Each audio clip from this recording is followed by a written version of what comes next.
Hidup TV mempersembahkan Oase Rohani Katolik yang dibawakan oleh para imam Keuskupan Agung Jakarta. Selamat menyaksikan. Salam damai sahabat Oase Rohani Katolik yang terkasih, apa kabar? Jumpa kembali bersama saya, Maria Paulina, dalam acara Oase Rohani Katolik. Dan sekarang hati saya penuh sukacita karena di studio sudah hadir bersama saya Romo Diosesan Aloysius Hadi Nugroho yang biasa kita sapa dengan nama Romo Nugroho. Sehat Romo hari ini? Sehat, kabar baik, semakin diberkati. Puji Tuhan, Puji Romo. Tuhan. Baiklah sahabat Oase Rohani Katolik yang terkasih, kita awali acara ini dengan doa pembuka yang dipimpin oleh Romo Nugroho. Dalam nama Bapa dan Putra dan Roh Kudus. Amin. Allah Bapa keselamatan umat manusia, Engkau telah memilih Santo Barnabas yang teguh dalam iman dan penuh Roh Kudus untuk Kau khususkan mempertobatkan para bangsa. Semoga hari ini dengan merenungkan sabda-Mu ya Bapa, kami pun mengalami pertobatan. Hidup kami semakin menjadi lebih baik. Hidup kami semakin menjadi lebih berkat bagi sesama demi Kristus Tuhan dan pengantara kami. Amin. Berbahagialah orang kudus yang termasuk bilangan para rasul. Ia orang baik, penuh Roh Kudus dan iman. Sahabat Oase Rohani Katolik yang terkasih, bacaan liturgi pada hari ini diambil dari Kisah Para Rasul bab 11 ayat 21b sampai dengan 26. Dilanjutkan bab 13 ayat 1 sampai dengan 3. Dan bacaan Injil diambil dari Injil Matius bab 10 ayat 7 sampai dengan 13. Dan sekarang mari kita sama-sama membuka Alkitab kita. Saya akan membacakan bacaan pertama diambil dari Kisah Para Rasul bab 11 ayat 21b sampai dengan 26. Dilanjutkan bab 13 ayat 1 sampai dengan 3.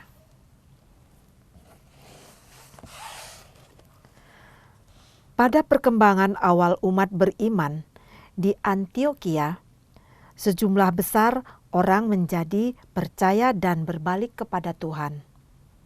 Maka sampailah kabar tentang mereka itu kepada jemaat di Yerusalem. Lalu jemaat itu mengutus Barnabas ke Antiokhia. Setelah Barnabas datang dan melihat kasih karunia Allah, bersukacitalah ia. Ia menasihati mereka supaya mereka tetap setia kepada Tuhan. Karena Barnabas adalah orang baik, penuh dengan Roh Kudus dan iman. Sejumlah orang dibawa kepada Tuhan. Lalu pergilah Barnabas ke Tarsus untuk mencari Saulus. Setelah bertemu dengan dia, ia membawanya ke Antiokhia. Mereka tinggal bersama-sama dengan jemaat itu 1 tahun lamanya, sambil mengajar banyak orang. Di Antiokhia, murid-murid itu untuk pertama kalinya disebut Kristen. Pada waktu itu, dalam jemaat di Antiokhia ada beberapa nabi dan pengajar, yaitu Barnabas dan Simeon yang disebut Niger, Lukius orang Kirene, Menahem yang diasuh bersama dengan raja wilayah Herodes, dan Saulus. Pada suatu hari, ketika mereka beribadah kepada Tuhan dan berpuasa, berkatalah Roh Kudus, "Khususkanlah Barnabas dan Saulus bagiku untuk tugas yang telah kutentukan bagi mereka." Maka berpuasalah dan berdoalah mereka. Dan setelah meletakkan tangan ke atas kedua orang itu, mereka membiarkan keduanya pergi. Demikianlah sabda Tuhan. Syukur kepada Allah. Sahabat Oase Rohani Katolik yang terkasih, marilah kita tanggapi bacaan pertama tadi dengan Mazmur tanggapan. Tuhan telah menyatakan keadilannya di hadapan para bangsa. Tuhan telah menyatakan keadilannya di hadapan para bangsa. Nyanyikanlah lagu baru bagi Tuhan. sebab Ia telah melakukan karya-karya yang ajaib. Keselamatan telah dikerjakan oleh tangan kanannya, oleh lengannya yang kudus. Tuhan telah menyatakan keadilannya di hadapan para bangsa. Tuhan telah memperkenalkan keselamatan yang datang daripadanya. Ia telah menyatakan keadilannya di hadapan para bangsa. Ia ingat akan kasih dan kesetiaannya terhadap kaum Israel. Tuhan telah menyatakan keadilannya di hadapan para bangsa. Segala ujung bumi telah melihat keselamatan yang datang dari Allah kita. Bersorak-sorailah bagi Tuhan, hai seluruh bumi, bergembiralah dan bermasyurlah. Tuhan telah menyatakan keadilannya di hadapan para bangsa. Bermasmurlah bagi Tuhan dengan kecapi dan lagu merdu, dengan nafiri dan sangkakala yang nyaring, bersorak-sorailah di hadapan Raja, yakni Tuhan. Tuhan telah menyatakan keadilannya di hadapan para bangsa. Sahabat Oase Rohani Katolik yang terkasih, sekarang marilah kita satukan hati dan pikiran kita. Kita akan mendengarkan bacaan Injil yang akan disampaikan oleh Romo Nugroho yang diambil dari Injil Matius bab 10 ayat 7 sampai dengan 13. Haleluya, haleluya, haleluya. Haleluya, haleluya, haleluya. Pergilah ajarlah segala bangsa, sabda Tuhan. Aku menyertai kamu senantiasa sampai akhir zaman. Haleluya, haleluya, haleluya.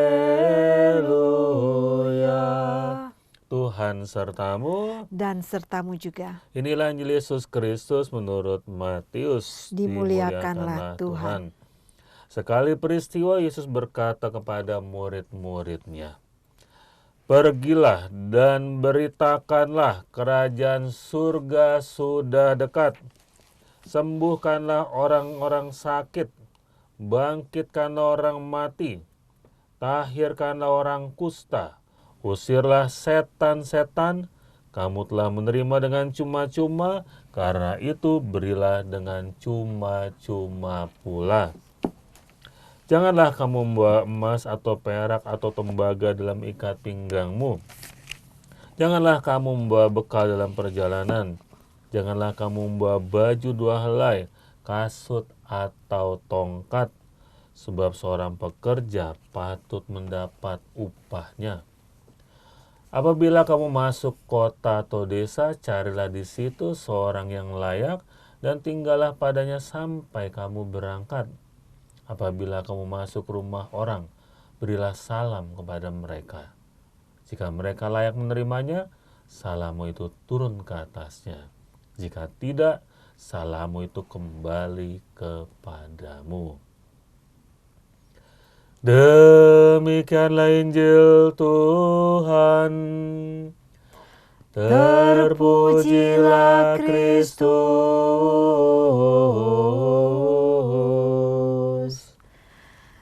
Sahabat Oase Rohani Katolik yang terkasih, sekarang kita memasuki segmen pertama. Romo, kita membahas mengenai bacaan pertama ya Romo ya, Iya, dalam kisah segmen para pertama rasul. ini. Iya, kabar sukacita apa yang maksud saya inspirasi apa yang akan Romo sampaikan di sini terkait dengan bacaan pertama tadi? Ya, di dalam bacaan ini dua tokoh yang utama adalah Barnabas dan Saulus. Iya. Utamanya adalah Barnabas ini. Dia itu orang, menurut saya adalah orang yang hebat dia. Kehadirannya, lalu nasihat-nasihatnya membuat orang bisa berbalik kepada Tuhan, bisa mempertobatkan. Jadi saya sih punya keyakinan begini, orang yang bisa menginspirasi sehingga orang bisa bertobat, bisa berubah, itu pasti karena bukan hanya kata-katanya, tetapi juga tindakannya. Dan dalam teks ini diungkapkan Barnabas itu orang baik, penuh dengan Roh Kudus dan iman. Ya. Nah, itulah yang sebenarnya bisa menjadi semacam model kita. Sebagai pengikut Yesus, kita bisa belajar dari Barnabas.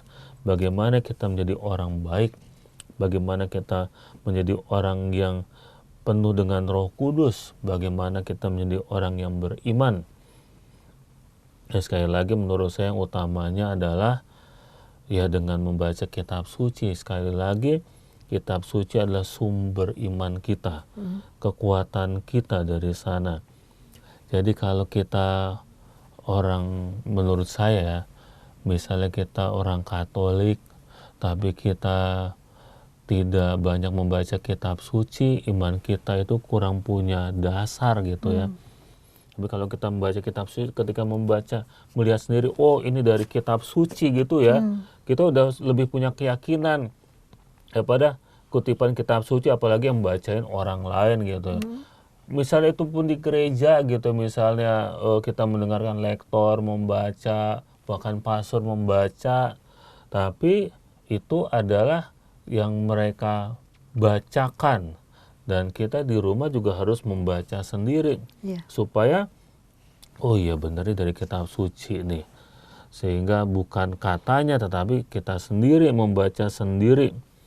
Dan saya sendiri berdasarkan pengalaman ketika membaca kitab suci, walaupun cuma sendirian dalam keheningan gitu, itu ada rasa damai. Dan menurut saya ketika kita menikmati damai membaca kitab suci, kita juga menikmati Roh Kudus. Ya, orang yang suka membaca kitab suci itu sudah bisa menjadi orang yang baik ya, daripada dia nongkrong nonton sinetron dibanding baca kitab suci. Pasti jadi lebih orang baik jadi baca kitab suci. Lalu dengan damai dia menikmati Roh Kudus. Dengan membaca kitab suci, kita juga semakin kuat imannya. Jadi dengan baca kitab suci, 3 hal yang dimiliki oleh Barnabas itu bisa kita temukan. Jadi orang yang baik, lalu penuh dengan Roh Kudus dan iman. Nah, itu yang saya rasa perlu ya. Karena kadang-kadang kita menjadi orang beriman itu orang beriman yang pasif gitu ya. Jadi lebih mendengarkan kunyahan orang gitu. Padahal yang baik adalah bahwa kita itu ya seperti beginilah. Bu Pauline, makanan kesukaannya apa? Pisang goreng. Pisang goreng. Nah, lebih enak mana? Pisang gorengnya saya makan, terus saya isep-isep ya, udah sampai empuk, sudah lembut, terus sebelum saya telan, saya keluarin, terus saya kasih Bu Pauline, atau pisang gorengnya sendiri saya kasih ke Bu Pauline. Pasti pisang gorengnya kan. Nah, membaca kitab suci adalah kita mengunyah sendiri pisangnya. Tapi ketika kita itu mendengarkan khotbah, bahkan khotbah yang hebat dari pengkhotbah hebat, pastor yang hebat, itu sebenarnya kita cuma mendapatkan hasil dari kunyahannya, udah lembut, udah. Tapi yang menggigit ya orang lain. Nah, tapi kalau kita baca sendiri, lalu kita hadapkan dengan pengalaman hidup kita, lalu kita bisa merasakan kenikmatan pisang goreng itu, dari struktur pisangnya, bentuknya, rasanya gitu. Nah itu, dan itu akan membuat kita semakin mantap dengan itu. Nah, hidup kita kan berbeda dengan mereka nih, dengan Barnabas, dengan Saulus. Karena mereka dekat dengan waktu kehidupannya Yesus. Kalau kita kan udah 2000 tahun. Pengalaman mereka lebih indah karena mereka pasti juga mengalami perjumpaan dengan orang-orang yang pernah kenal dengan Yesus gitu ya. Langsung ya, Romo ya. Langsung. Kalau kita kan katanya udah berapa kali katanya kita. Iya. Nah, makanya lebih baik kemudian kita membaca kitab suci lalu menghadapkan dengan pengalaman hidup kita olah terus itu kitab suci menjadi milik kita. Iya. Nah, lalu kembali lagi kepada kita bisa menjadi orang baik dengan inspirasi kitab suci. Iya. Kita menikmati Roh Kudus dengan membaca kitab suci dan iman kita menjadi semakin kuat karena menghadapkan kitab suci dengan pengalaman nyata hidup kita sehari-hari. Jadi sumber iman kata Romo Jadi tadi. sumber iman, betul. Iya. Nah, dan membaca kitab suci itu kan ya, kalau yang saya gambarkan itu kitab suci kan seperti berlian ya. Iya. Membaca teks ini hari ini Iya. dibandingkan membaca teks kitab suci yang sama kemarin atau besok, Iya. itu keindahannya beda, cahayanya beda. Di mana itu bedanya, Romo? Inspirasi seperti yang saya kan membaca teks ini Iya.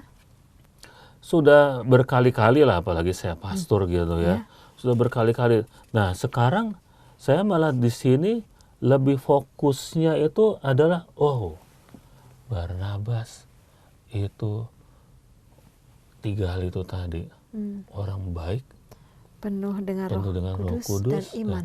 iman. Itu cahaya yang saya lihat sekarang. Iya.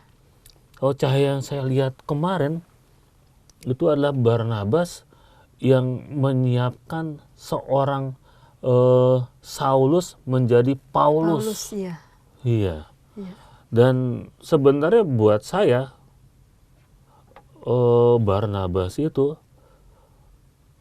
lebih hebat daripada Paulus gitu ya.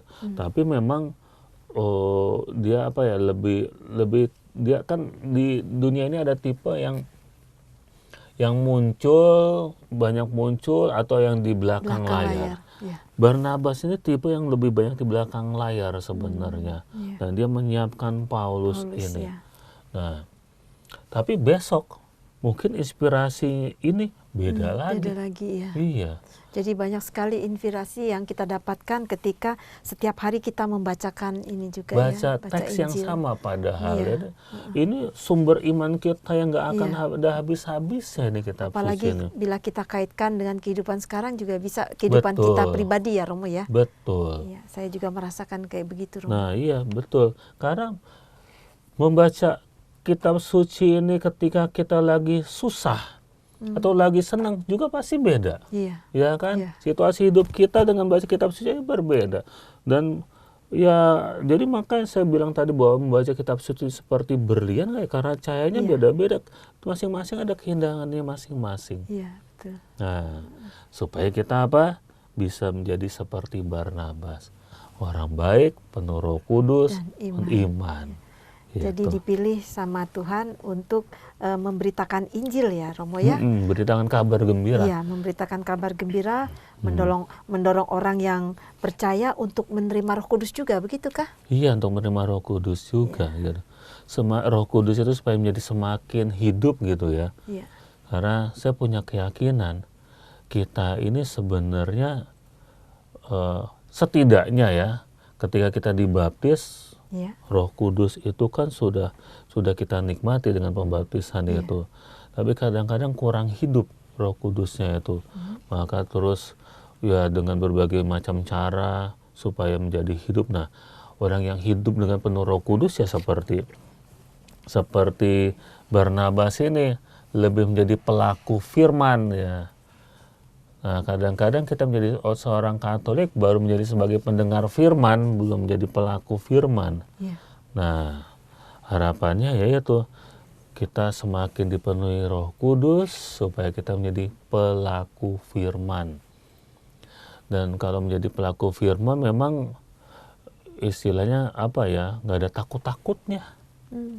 Kalau udah penuh dengan Roh Kudus itu nggak ada takut-takutnya. Karena percaya Tuhan beserta kita. Betul, iya. Apalagi kalau kita ingat dengan kalimatnya Paulus gitu ya. barang siapa bersama Tuhan, kita pasti menang. Iya. Barang siapa bersama Tuhan, tidak akan ada yang dapat melawan kita gitu. Iya. Nah itu Roh Kudus yang hadir itu membuat kita punya keberanian, punya kemampuan. Iya. Dan ini kisah para rasul ini sebenarnya menggambarkan itu semua. Bagaimana mereka hidup dengan Roh Kudus. Sering kita membaca di dalam teks ini. Mereka pergi ke sana karena tuntunan Roh Kudus, ke sini melakukan ini karena tuntunan Roh Kudus. Hidup penuh dengan Roh Kudus. Dan itu sebenarnya cita-cita kita gitu ya. Bukan karena keinginan kita, tapi karena keinginan Roh Kudus. Para murid ini, para rasul ini, kalau kita lihat begitu, kadang-kadang itu sebenarnya bukan maunya dia gitu ya, tapi itu karena Roh Kudus. Iya. Nah, jadi pengalaman saya begini, ikut Roh Kudus itu, ikut tuntunan Roh Kudus itu belum tentu mudah. Banyak kendala ya Romo. Banyak kendala, tetapi kita mendapatkan kekuatan gitu ya. Iya. Jadi jangan sampai kita cuma memikirkan begini, wah kalau ikut Roh Kudus hidup kita senang-senang, hidup kita gampang. Jangan-jangan kita malah memperbudak Roh Kudus gitu, biar Roh Kudus yang kerja gitu, tenang-tenang aja gitu. Nah, kadang-kadang kita berpikir begitu, bukan kita menjadi sarana untuk karya Roh Kudus, tapi kita memperkuda Roh Kudus gitu ya. Iya. Ya, kadang-kadang Tuhan, ya Roh Kudus turunlah atas orang ini supaya orang ini bla bla bla. Jangan-jangan dengan begitu kita memperkuda Roh Kudus. Kayak ilmu sihir ya. Iya, ngapain lu nyuruh-nyuruh Roh Kudus untuk berbuat sesuatu? Padahal kita aja, hidup kita aja sebenarnya kan harusnya membutuhkan tuntunan Roh Kudus gitu. Kenapa kita nuntun Roh Kudus supaya begini begitu misalnya kayak Jadi gitu. bagaimana baiknya bersikap? Ya, baiknya bersikap adalah sekali lagi membaca kitab suci. Lalu dalam keheningan pasti akan ada inspirasi-inspirasi. Nah, lalu begini, kalau inspirasi itu lalu kita bisa sampai wujudkan dan itu membawa kita damai, sekali lagi walaupun belum tentu mudah ya, tapi kita mengambil keputusan dan melaksanakan dengan damai. Nah itu jawaban dari bagaimanamu itu.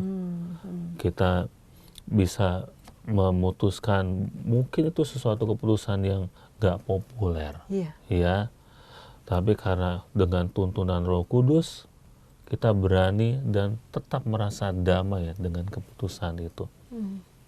Ya. Kita percaya ya Romo ya. Iya, percaya. Nah di sini Romo ada berpuasa dan berdoalah itu Romo yang di terakhir ya Romo. Ya. Maka berpuasa dan berdoalah mereka, dan setelah meletakkan tangan ke atas kedua orang itu, mereka membiarkan keduanya pergi. Jadi di sini ada juga peran berpuasa dan disertai doa itu ya Romo ya. Iya, Sampai betul. sekarang juga. Puasa dan doa. Dan saya sih merasa begini, puasa itu bagus, dan sebenarnya kita juga mesti memahami karena dari berbagai macam tradisi puasa itu ada, ya. Salah satu tujuan dari puasa adalah mengalahkan hawa nafsu gitu kan. Iya. Lalu, nah kalau misalnya kita puasa tapi hawa nafsu kita masih bisa berkobar-kobar, berarti puasanya kurang. Ya, apalagi bisa sampai begini, lu nggak tahu gue lagi puasa gitu, misalnya. Oh berarti Setiap orang harus tahu dia berpuasa. Iya, misalnya. Nah, kalau begitu berarti puasanya masih kurang. Ya. Nah, bagaimana puasanya yang bisa sampai mengalahkan hawa nafsu? Bahwa puasanya dia sampai marah aja nggak bisa, ngomel aja nggak bisa, sampai lemes sebenarnya, sehingga kemudian dengan demikian hawa nafsunya itu menjadi lemah, terkalahkan. Nah sebenarnya puasanya harus sampai ke situ. Jadi puasa, menurut saya puasa gereja Katolik itu paling bener deh. Maksudnya gini, nggak usah dihitung urusan sahurnya kapan, buka puasanya kapan, berapa jam nggak makan atau nggak minum, apa yang nggak boleh dimakan, nggak boleh diminum gitu, atur sendiri. Tapi sampai kemudian mengalahkan hawa nafsunya gitu. Jadi bukan cuma sekedar nggak makan sebulan, nggak makan bakmi sebulan gitu, tapi bagaimana akhirnya hawa nafsu terhadap hal itu kemudian jauh berkurang, bahkan kemudian bisa dihilangkan kalau itu ada mau menghilangkan hal-hal yang tidak baik. Jadi misalnya nggak harus bahwa puasanya adalah puasa dalam hal konsumsi makanan, tapi juga puasa misalnya ngomel gitu kan. Bahasa puasa ini misalnya nggak ngomelin anak gitu. Nanti kalau sesudah Paskah, kemungkinan ngomelnya akan jauh lebih sedikit. Karena sudah tidak menjadi kebiasaan lagi. Jadi berperang dengan keinginan yang berlebihan. Ya itu dia. Dan itu kan ya kebutuhan kita kan sebenarnya ada tubuh, jiwa, dan roh gitu ya. Santapan jasmani, jiwa, dan rohani gitu. Nah itu kan apa ya, kebutuhan. Kalau kebutuhan tidak bisa dikendalikan, itu akhirnya menjadi ketergantungan, ya kan? Atau apa ya, menjadi bumerang juga. Bumerang. Harusnya kita menguasai, kita dikuasai. Saya pernah dikuasai oleh bakmi. Jadi saya pernah dengan sadar waktu itu pagi sarapan bakmi, terus habis itu ada pemberkatan rumah makan, jualan bakmi, pulang ke rumah, makan lagi bakmi, ada bakmi disuguhkan, makan lagi. Nah itu di situ saya sebenarnya ya pengen nyicipin, tetapi menurut saya dikuasai oleh itu. Ini kalau puasa dan doa ini adalah bagaimana kita untuk menguasai diri. Jadi bukan cuma puasa sekedar puasa, tapi bagaimana puasa itu akhirnya kita bisa menguasai diri. Jadi saling terkait mengisinya ya Romo. Betul, ya, puasa dan doa ya Romo. Betul. Baiklah sahabat Oase Rohani Katolik yang terkasih, kita jeda sebentar sebelum kita melanjutkan pada perbincangan berikutnya. Saya informasikan bila ada yang ingin men-sharingkan iman Katolik Anda dapat menghubungi kami melalui SMS di nomor 0822 10361 555 atau ke alamat email kami orkkaj@yahoo.com. Hidup TV mempersembahkan Oase Rohani Katolik yang dibawakan oleh para imam Keuskupan Agung Jakarta. Selamat menyaksikan. Masih bersama Romo Diosesan Aloysius Hadi Nugroho dan saya Maria Paulina dalam acara Oase Rohani Katolik. Terima kasih bagi para pemirsa ataupun pendengar yang baru saja bergabung di acara ini. Nah Romo, sebelum kita melanjutkan pada perbincangan berikutnya, bisakah Romo menjelaskan ataupun menyampaikan kembali beberapa poin yang terkait dengan segmen pertama tadi Romo? Ya. Tadi di segmen pertama kita berbicara tentang para rasul yang menjadi pilihan Tuhan, lalu juga para rasul itu hidupnya baik, penuh Roh Kudus dan iman. Dan kita diajak untuk meneladani mereka. Dan dasar untuk supaya bisa meneladani mereka lagi-lagi adalah bagaimana kita memberi waktu kita untuk membaca kitab suci. Bukan cuma mendengarkan dari hasil pemikiran, olahan, penafsiran orang lain, tapi mari kita baca kitab suci, dihadapkan dengan pengalaman pribadi kita, lalu kita semakin diteguhkan dan kita bisa menemukan kehadiran Tuhan di dalam pengalaman-pengalaman pribadi kita yang kita hadapkan dengan kitab suci. Iya. Dan terkait dengan bacaan Injil hari ini, Romo?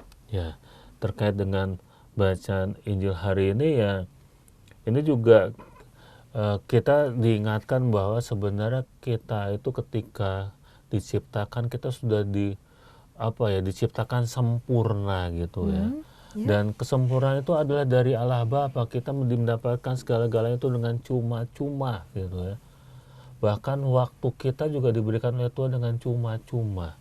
Tapi kadang-kadang kita suka ngitung gitu ya. Kadang-kadang bahkan ada yang suka lucu gini, aku mau misa di gereja yang ini ya, karena gereja yang ini lebih cepat misanya gitu.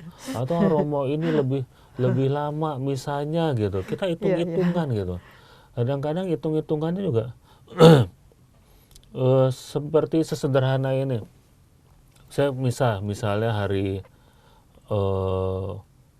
Jumat gitu ya, hari Jumat misa di lingkungan. Terus masih ada yang nanya gini, Romo sekarang kan udah misa. Besok kan kita biasa misa hari Sabtu. Kalau gitu kita besok nggak usah misa lagi ya Romo ya. Gitu. Biasanya saya bilang begini, ya nggak apa-apa kalau kamu hitung-hitungan sama Tuhan soal waktu gitu. Nanti kalau Tuhan hitung-hitungan sama kamu ya terserah Tuhan loh ya. Kalau kamu bilang ya udah stop deh. Aku udah memberi waktu sama kamu mesti ikhlas ya. Tuhan ikhlas kok kalau kamu hitung-hitungan, tapi nanti juga Tuhan akan hitung-hitungan sama kamu loh. Nah, kalau saya jadi nggak bilang boleh, nggak boleh apa gimana, tapi ya itulah. Kadang-kadang kita suka hitung-hitungan, padahal semua sudah diberikan Tuhan kepada kita berlimpah-limpah, tapi kita masih suka hitung-hitungan. Banyak fasilitas. Iya. Dan ini kadang-kadang hitung-hitungannya kayak gini, bahwa aku dapatnya cuma segini, coba orang lain lalu muncul iri hati gitu kan, iri hati bahwa dia bahkan bilang dia kan lebih males apa dia nggak pernah ke gereja, tapi kok dia lebih terberkati daripada aku gitu. Nah, itu juga hitung-hitungan juga kan, bahwa kalau saya misalnya ngomong kepada orang-orang yang suka iri hati gitu, saya bilang, kamu udah mengembangkan diri kamu maksimal belum? Biasa jawabannya belum. Ya kamu nggak usah iri hati sama orang lain, kamu sendiri belum maksimal kok. Kalau kamu udah maksimal memberdayakan dirimu, saya yakin orang malah iri hati sama kamu gitu. Jadi jangan buang waktu dengan iri hati untuk memikirkan berkat yang diterima oleh orang lain. Tapi coba kembangkan diri kamu, karena kamu tuh udah punya berkat-berkat yang potensi kamu yang cuma-cuma yang belum kamu kembangin, belum kamu berdayakan gitu. Belum maksimal. Belum maksimal. Kalau udah kamu maksimal, saya yakin kamu gak punya waktu untuk iri sama orang lain, karena udah fokus dengan rahmat yang diberikan cuma-cuma kepada kita. Gitu. Nah, dan jangan lupa kalau kita baca dari teks ini, kalau kita mendapatkan berkat bukan buat kita sendiri gitu ya. Dan itu yang sering sering kita lupa gitu ya. Kita suka minta coba buat kita sendiri. Tapi cobalah, mintalah untuk orang lain. Kekuatan doa itu kan luar biasa gitu ya. Saya mengistilahkan bahkan doa umat itu sebenarnya potluck doa. Iya. Mbak Pauline pernah ngerti soal potluck belum? Belum. Masa belum? Jadi misalnya kita mau ngadain syukuran gitu ya, mau kumpul, yuk kita potluck yuk. Mbak Pauline masak apa? Terus yang lain masak apa gitu. Terus nanti ya nggak usah beli macem-macem, kita cuma tuker-tukeran menu aja, kita kumpulin, makan bersama, itu namanya kan potluck gitu kan. Dan itu kan kalau kita baca dari kisah para rasul, dulu kan juga pernah begitu tuh. Mereka bawa makanan terus bagi-bagi, lalu ada kritik bahwa bawa makanan terus dimakan sendiri. Sebenarnya itu nggak bener itu. Bawa makanan dimakan sendiri. Terus ya sama aja bohong. Nah, maksudnya kan aku bawa apa di sharing terus kita makan menu apa gitu. Dulu Paulus juga pernah mengkritik itu tuh, ada yang begitu. Nah, yang benar adalah kita berbagi berkat. Sama doa juga, dalam doa umat kayak begitu. aku mendoakan apa yang aku inginkan bersama-sama gitu ya. Lalu ada orang yang mendoakan apa yang dia inginkan, aku ikut mendoakan apa yang dia inginkan, dan orang mendoakan apa yang aku inginkan. Iya. Nah, sebenarnya kayak begitu. Jadi Saling mendoakan. saling mendoakan. Jadi itu juga sebenarnya yang terjadi dengan intensi-intensi misa, dengan ya misalnya ya minta supaya orang sakit disembuhkan atau apa, saling mendoakan. Itu sebenarnya kita sudah menjadi seperti para rasul yang mewartakan Injil, mewartakan kerajaan Allah sudah dekat. Dan ketika kita itu mengandalkan doa, bagusnya apa? Kita berarti mengandalkan Tuhan dan bukan mengandalkan diri sendiri. Itu yang diajarkan oleh Yesus ketika dia, kayaknya kan sepertinya Yesus tega banget ya, udah nyuruh orang kerja gitu ya, diutus, nggak dimodalin apa-apa gitu ya. Bawa modal juga dibatasin lagi, ya kan? Janganlah kamu bawa emas atau perak atau tembaga dalam ikat pinggangmu. Janganlah bawa bekal dalam perjalananmu. Juga udah diutus, disuruh gitu kan. Wah, nggak boleh bawa bekal, nggak boleh bawa macam-macam. Baju aja cuma 2 helai gitu kan. Nah, dan itu menurut saya bagusnya adalah bahwa modalmu adalah berkat-berkat yang sudah kamu miliki, yang bersama kamu seumur hidup gitu ya. Dan itu adalah ya itu berkat yang kita miliki. Kalau kembali lagi kepada Barnabas, ya kebaikan, Roh Kudus dan iman. Iman itu yang dibagikan kepada. Itu kan kabar gembira kan, seperti itu, mewartakan iman. Mewartakan misalnya, wah, Yesus sudah baik padaku, Tuhan sudah baik kepadaku gitu ya. Dan ini yang terjadi dengan apa yang kebaikan-kebaikan Tuhan gitu. Dan itu karena doa, karena aku mengandalkan Tuhan. Nah, dengan cerita seperti itu kan, itu mirip kalau kita suka mendengarkan kesaksian-kesaksian. Kesaksian kan seperti ini. Mewartakan Injil, mewartakan kerajaan Allah sudah dekat. Nah, seperti ini yang kita menceritakan pengalaman pribadi kita bergaul dengan Tuhan. Pengalaman pribadi kita membaca kitab suci, lalu kemudian kita bagikan. Dan itu menjadi peneguhan buat orang lain. Itu pewartaan ya namanya. Pewartaan juga. Sesederhana ini menurut saya, intensi misa. Tanpa sadar intensi misa. Intensi misa, bersyukur dikabulkan karena doa novena 3 Salam Maria. Orang yang mendengarkan ketika dibacakan intensi misa itu dalam Ekaristi, dalam pembukaan atau juga ketika doa umat. Terus, wow, ternyata doa 3 Salam Maria itu powerful, ya kan? Terus itu kan menjadi pewartaan juga tentang wah, kekuatan dari doa ternyata dikabulkan.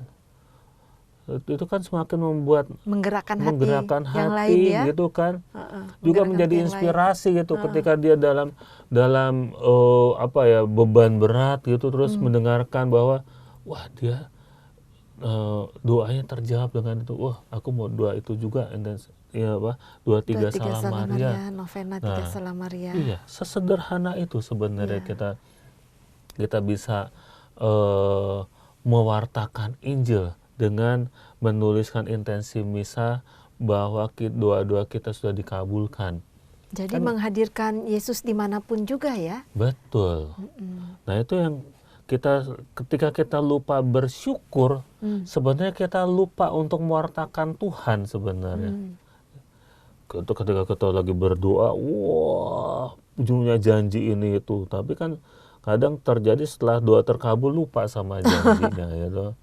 Nah, makanya dalam novena, ketika ada teks-teks novena itu kan suka dikatakan, ayo jangan lupa untuk bersyukur kalau doa ini sudah dikabulkan gitu. Itu diingatkan tuh, biasa dibawa supaya itu Karena itulah manusiawi kita. Kalau lagi butuh ingat Tuhan, kalau lagi nggak butuh ya nggak ingat sama Tuhan gitu. Nah. Kalau kita yang orang percaya ini, kita memang mudah melaksanakannya ya Romo. Bagaimana kalau orang yang setengah-setengah Romo? Percaya tapi malas melaksanakannya gitu. Saya sih punya keyakinan begini ya, bahwa kembali lagi pada Roh Kudus ya. Roh Kudus itu berkarya dengan banyak cara gitu ya. Kalau kita menemukan orang seperti mereka, kalau saya sih nggak perlu banyak-banyak mendoakan dia gitu ya, biar nanti dia mendapatkan sentuhan gitu ya. Lalu yang kedua, memberikan contoh, memberikan keteladanan gitu ya. Tapi nggak ekstrim terus. Wah, kamu nih kalau misalnya doa novena ini pasti dikabulkan gitu. Ya iya, kalau misalnya dia udah novena nggak dikabulkan, ntar yang jadi kambing hitam siapa? Wah, novenanya ini nggak manjur Nggak gitu. manjur, ya. Padahal kitanya yang terlalu memaksa dia gitu. Tapi dengan keteladanan kita, saya sendiri berharap supaya itulah yang kita lakukan, keteladanan. Lalu sekali lagi kembali kepada Barnabas tadi, orang baik, penuh Roh Kudus, beriman, itu membuat orang berbalik kepada Tuhan.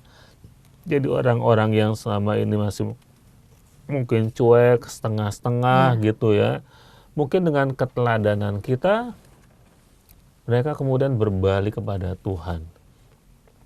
Lalu fokus kita adalah bukan kepada orang itu, fokus kita adalah pada diri kita sendiri, ya kan?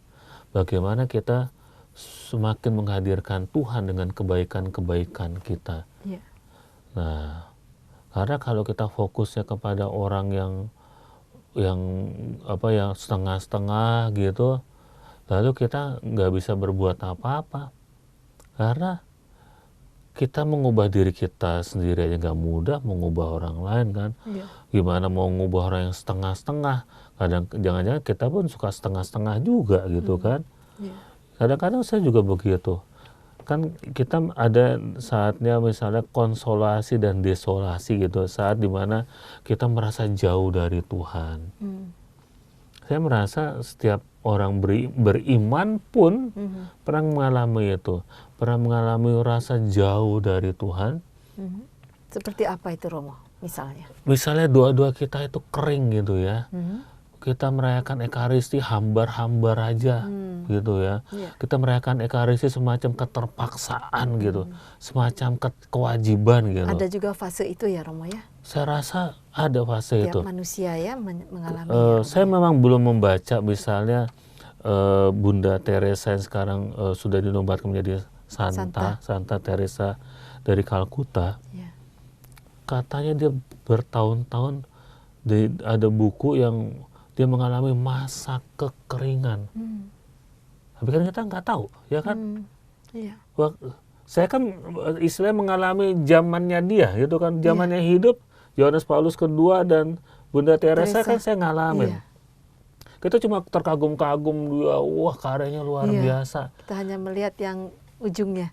Di balik itu ternyata dia pernah mengalami masa kekeringan, bukan cuma sehari dua hari, bertahun-tahun, tapi nggak kelihatan, ya kan?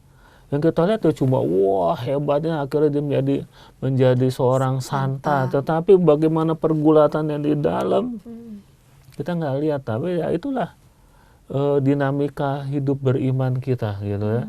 Jadi kalau kita sedang merasa jauh dari Tuhan, tenang aja. Bunda Teresa aja pernah jadi santa, tapi bukan berarti kemudian kita terus pasif-pasif aja, terus berusaha terus untuk sampai mencapai kembali kenikmatan itu, kebahagiaan bersama Tuhan itu. Ya kan? Sesederhana ini deh. Kadang-kadang kita komuni rasanya waduh. Tapi kadang-kadang biasa-biasa aja. Atau menyanyikan Bapa kami gitu ya. kadang iya, terasa kadang yang terasa. benar-benar ada di dekat Nah, Tuhan gitu ya. yang kayak begitu. Iya. Nah, itu dinamika seperti itu yang Itu jadi nggak masalah ya Romo ya, memang kita harus nggak masalah, itu mengalami. harus kita lewatin Iya, seperti itu. Tapi bagaimana kita tetap setia? Iya. Nah, itu yang nggak mudah gitu ya. Kadang-kadang kan kita aduh nggak dapet, terus kecewa, ngapain lah. Pada aku udah nyiapin bener tapi nggak dapat gitu ya. Kadang-kadang gitu nggak dapat gitu, nggak Iya, kena nggak gitu. kena, Terus kita patah hati. Iya. Nah, itu yang saya rasa perlu kita sadari juga. Ketika kita mengalami patah hati jauh, atau ketika kita berdoa semacam tidak dikabulkan gitu ya. Iya. Ya, kita harus kemudian reframing. Bukan tidak dikabulkan, tapi belum misalnya. Atau Belum waktunya. atau Tuhan pasti memberikan yang lebih baik dari itu misalnya. Iya. Supaya kita dikuatkan juga, bukan terus Tuhan udah lupa nih sama saya nih misalnya. Tuhan gak mendengarkan. Nanti kebablasan lupa ya. Iya, kebablasan. Terus kita patah hatinya kebablasan Iya, nanti. patah hatinya kebablasan. Jadi kita semakin jauh ya Romo ya. Iya. Nah kalau Romo gini ya, kalau saya mau tanya di luar dari konteks ini ya Romo ya. Suatu hari seperti gini ya Romo. Setiap hari ya Romo. Kalau pengalaman saya setiap hari itu selalu misalnya doa novena dan rosario ya Romo ya.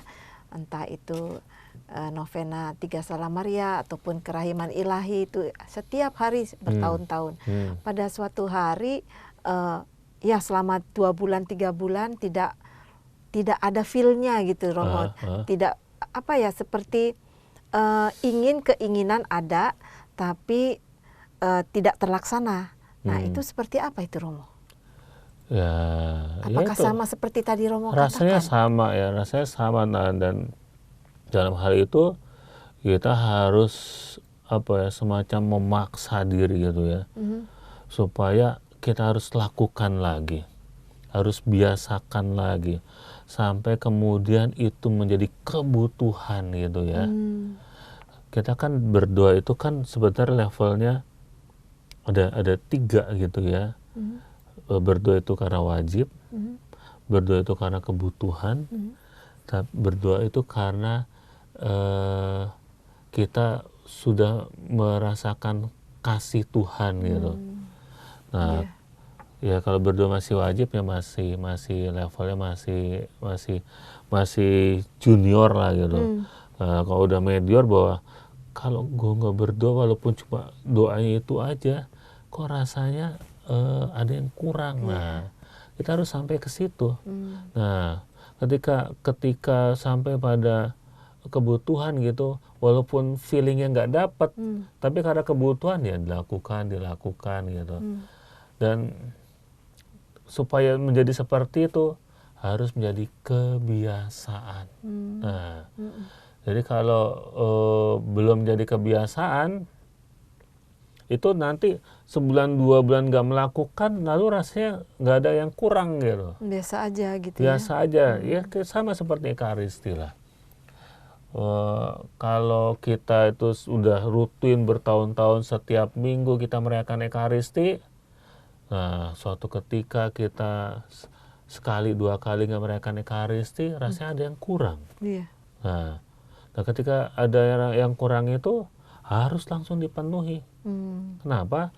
Karena kalau kemudian yang kurang itu kita cuekin, lama-lama kita nggak 2-3 kali nggak ikut Ekaristi, kemudian kebablasan, akhirnya semakin jauh ya. Kebiasaan itu juga hilang, lalu kebutuhan itu juga hilang. Jadi kosong lagi ya. Kosong lagi, maka jadikan kebutuhan dulu. Nah, kalau udah sampai pada level level bukan butuh tetapi rasa cinta gitu ya. Nah, itu yang sudah merasakan kasihnya. Sudah merasakan kasihnya. Nah, itu yang level yang lalu kita nggak butuh apa-apa dari Tuhan pun, tapi kita kepengen berdoa gitu. Nggak butuh apa-apa dari Tuhan, nggak merasa wajib, tetapi kita merasa bahwa aku sudah banyak menikmati berkat seperti ini, masa aku nggak berdoa sih, masa aku tidak mensyukurinya sih. Karena doa akhirnya menurut saya adalah ungkapan syukur. Seperti Ekaristi kan berkat Hamason, mengucap syukur atas berkat. Dan sebenarnya itulah salah satu tujuan saya dulu waktu mau jadi pastor, mau jadi imam. Itu gara-gara saya merasa pada titik, aduh, Tuhan itu luar biasa banget ya. Oh, jalan-jalan dibukakan, hidup saya itu terberkati gitu ya. Waktu itu saya masih SMA. Terus saya mau berdoa untuk berterima kasih sama Tuhan. Saya nggak tahu gimana caranya gitu. Wah, saya masih belajar berdoa nih. Nah, itu sebenarnya. Saya dulu mau masuk seminari itu utamanya adalah saya merasa hidup saya terberkati, tapi saya mau belajar berdoa untuk mengungkapkan pada Tuhan, terima kasih Tuhan, tapi saya nggak tahu. Lalu saya belajar berdoa, dulu saya masuk seminari. Jadi dulu saya masuk seminari tujuannya nggak suci-suci amat sih, ya. Mau nggak kepengen ini itu gitu atau enggak, pengen belajar berdoa doang. Kenapa pengen belajar berdoa? Itu saya hidupnya terberkati, gimana ya saya mengungkapkan terima kasih sama Tuhan. Nah, jadi menurut saya doa itu harus sudah sampai pada kesana gitu, bahwa aku terberkati dan aku mau mengungkapkan Tuhan, syukur Tuhan gitu. Karena ya kalau kembali kepada teks lagi, kita telah menerima dengan cuma-cuma. Nah, lalu saya mau yang menurut saya ini bagus dan penting adalah kalimat tentang salam. Apabila kamu masuk ke rumah orang, berilah salam kepada mereka. Jika mereka layak menerimanya, salam itu turun ke atasnya. Jika tidak, salammu itu kembali kepadamu. Nah, ya salam itu kan sebenarnya doa juga kan. Ya, ketika kita menyapa orang, gitu, memberi salam itu kan sebenarnya itu doa. Dan saya kepengen, salah satu tujuan dalam hidup saya adalah kepengen ke Tibet, ya, karena saya pernah baca buku, ada tradisi di sana kalau berjumpa, berpapasan, memberi salam, mereka menangkupkan tangannya pakai gaya Tibet gitu ya, terus sambil mengatakan, tulisannya tasidele tapi membacanya tacitele gitu, tacitele. Tapi apa arti dari tacitele? Artinya adalah aku menghargai yang ilahi dalam dirimu. Gitu. Bahasa itu wow, luar biasa. Itu kan sebenarnya doa ya. Komunikasi dengan yang ilahi di dalam dirimu. Doa itu kan dialog orang dengan Allah, dialog orang dengan yang ilahi. Menyapa orang, menyapa yang ilahi di dalam diri orang itu, bahkan itu hanya sekedar salam. Itu kan luar biasa, memberkati. Nah, sebenarnya salam ya seperti itu. Mendoakan, memberkati, berkomunikasi dengan yang ilahi di dalam diri sesama. Nah, makanya ketika kita mendoakan, memberkati orang nggak menerima doa kita, ya nggak apa-apa, akan balik ke kita. Kita memberkati diri kita sendiri, kita mendoakan diri kita sendiri. Nah, lalu kalau bicara misalnya mulutmu adalah harimaumu, ya, kadang-kadang kita mendengar kisah-kisah itu bahwa dia kemakan omongannya gitu ya. Nah, itu juga yang saya rasa bisa berhubungan sama salam ini adalah begini. Makanya dari mulut kita, mari kita hanya bisa mengeluarkan salam, doa, dan berkat. Ya, kalau doa kita, berkat-berkat kita yang kita berikan itu kepada orang, dia nggak terima, ya nggak apa-apa, balik ke kita. Tapi coba sebaliknya. Yang kita keluarkan dari mulut kita, dia nggak nerima, balik kemana? Balik ke kita juga. Kita kan. Iya benar. Nah itu dia, makanya menurut saya salam juga kadang-kadang kan salam ya, salam kita kan kadang-kadang kasar gitu ya. Saya rasa kita harus Iya, dengan iya. ini kita mesti bertobat gitu ya. Iya, benar. Yang kadang ketemu, masih hidup loh gitu. Iya. Ya, kan itu kata-katanya itu yang masih apa ya? Masih lebih ringan. Nah, kadang-kadang kalau saya dengar apalagi yang di anak-anak muda tuh salamnya kasar-kasar gitu ya. Hewan Kayak semua. begitu gitu. Itu hati-hati loh. Iya. Itu kita sedang Merefleksikan sendiri iya, ya. akan balik ke kita Iya, kan iya, repot. iya. Iya, Nah, yang seperti itu kita mesti waspada loh.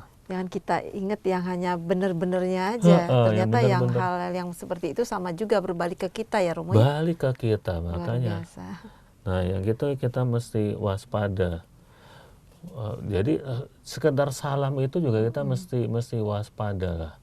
Jadi Romo di sini Rasul Matius ingin memberikan kabar apa sebenarnya Romo di Injil ini? Di Injil ini ya di sini kan teksnya sebenarnya bicara tentang para murid dikirim untuk mewartakan Injil, mewartakan kabar gembira, mewartakan kerajaan Allah sudah dekat. Dan ketika engkau melakukan seperti itu, jadilah berkat untuk orang lain, bahkan hanya dengan sekedar salam. Iya. Gitu. Dari hal yang ini ya, yang sering kita ucapkan ya Romo ya. Yang kita ucapkan, kalau dengan doamu untuk bisa menyembuhkan, oke lah. Bisa mentahirkan orang kusta, oke lah. Iya. Bisa membangkitkan orang mati, oke lah. Dari itu semua engkau menjadi berkat.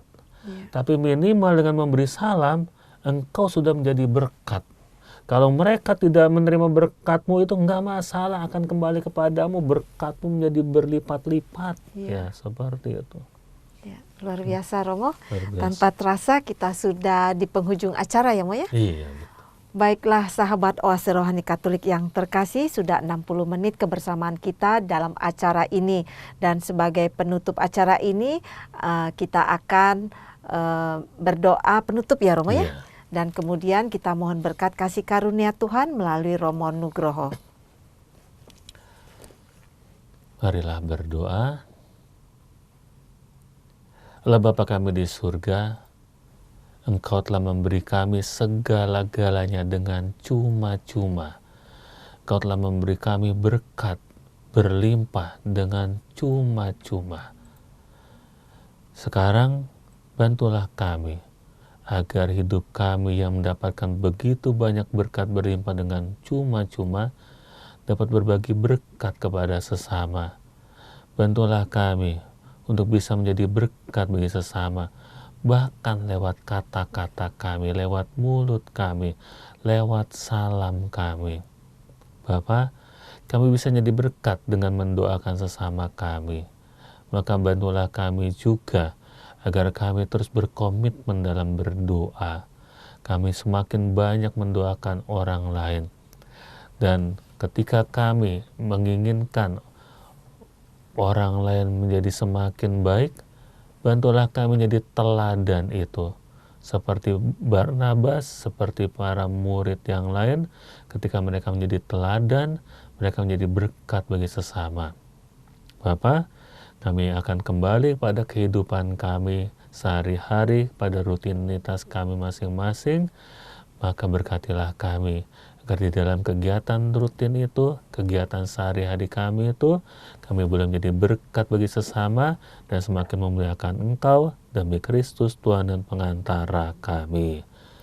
Tuhan sertamu, Dan sertamu juga. berkat Allah Bapa Maha Kuasa berlimpah atas kita dan seluruh karya pelayanan kita, dalam nama Bapa dan Putra dan Roh Kudus. Amin.